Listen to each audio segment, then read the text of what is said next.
Here's Junior again. We got him kind of late because I didn't think about taping this one, but for those of you who have been asking what I'm feeding him when I upgrade from the hopper, the last time it was a small mouse pup, or rat pup, I'm sorry. This time, because our supplier, which is Crazy Critters here in town, and we're from Rapid City, South Dakota, they're having a hard time with their live feeding mice because when they order a shipment, the heat's been so crazy that they're all either showing up dead or not showing up at all, not being shipped. So this guy here, he's my almost 3.5-month-old ball python junior. He has never been fed frozen thawed, so thereby we try not to feed him frozen thawed. And all we had available to feed him from the pet store was a medium-sized rat pup. So this is actually even bigger than the one we got last time. We were concerned it may be too big. It was definitely big enough that we had to stun it. For those of you who are not familiar with how to stun your feeders, basically what you do is you take your live animal, wrap it up in a shirt or a towel, give it one good knock against the wall, and it knocks them unconscious but keeps them alive. So that way your snake still sees the pulse and gets a good live feeding, but without the ability for the mouse or rat, in this case, to hurt your snake while it's eating or being killed. It kind of takes away from the hunt a little bit, but what we do is we take thongs like this. They're just plastic tipped, or rubber tipped, I'm sorry, so they're safe. Thongs for the kitchen. We bought these at the dollar store.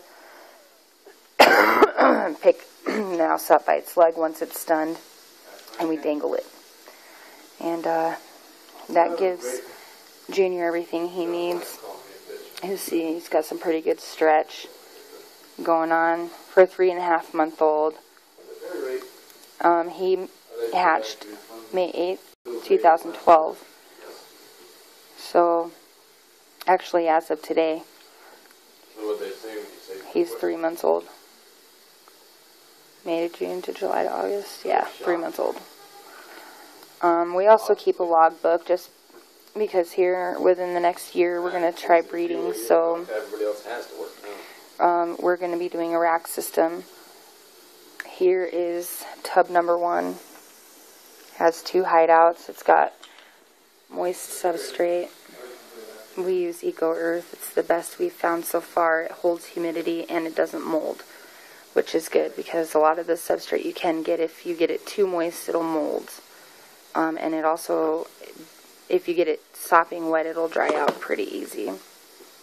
And then we have the lid that goes on and then is locked like this. I know it doesn't sound like it right now, but you can unlock it without too much startle to the snake. This right here is a 10-gallon or 38-liter tub.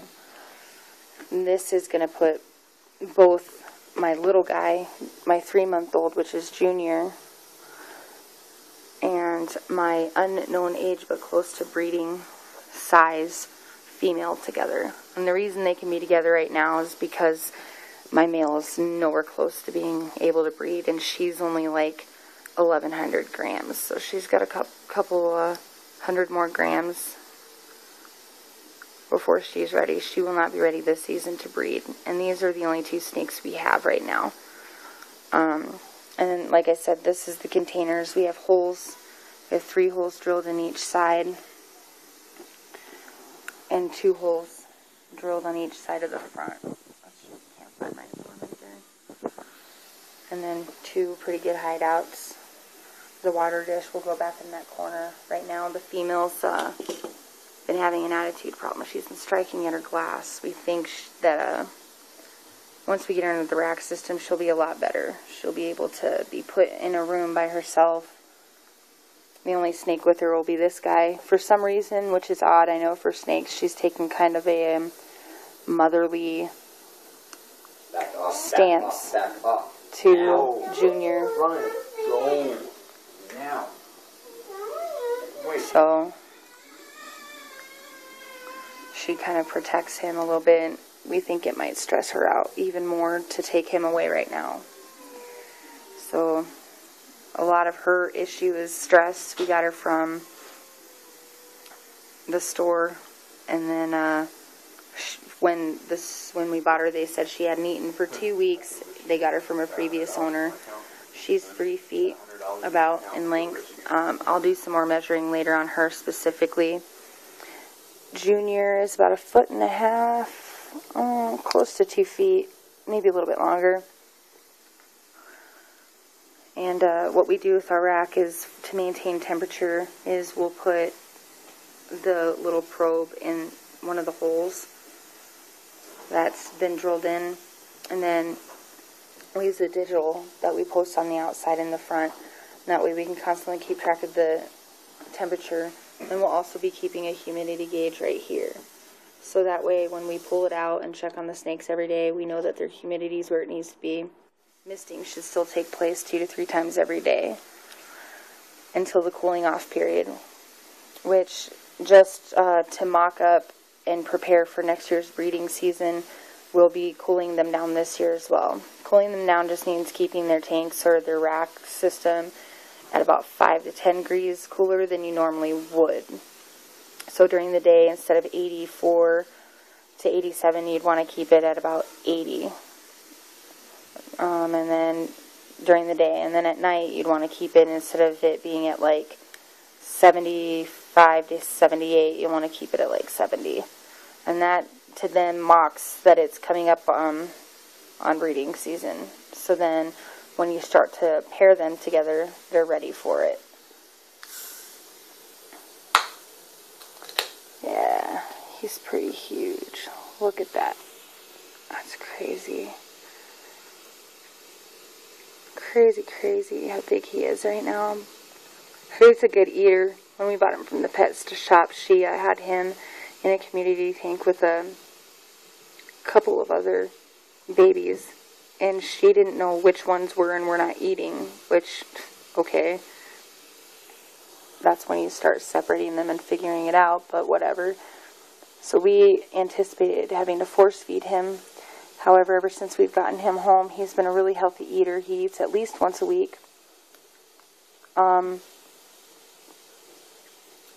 We were going to either feed him twice a week or feed him bigger meals. The bigger meals seem to be working, but he'll still eat every week. So this is basically what we call power feeding. And he's actually right at the perfect age to start power feeding him for a good, healthy size male snake.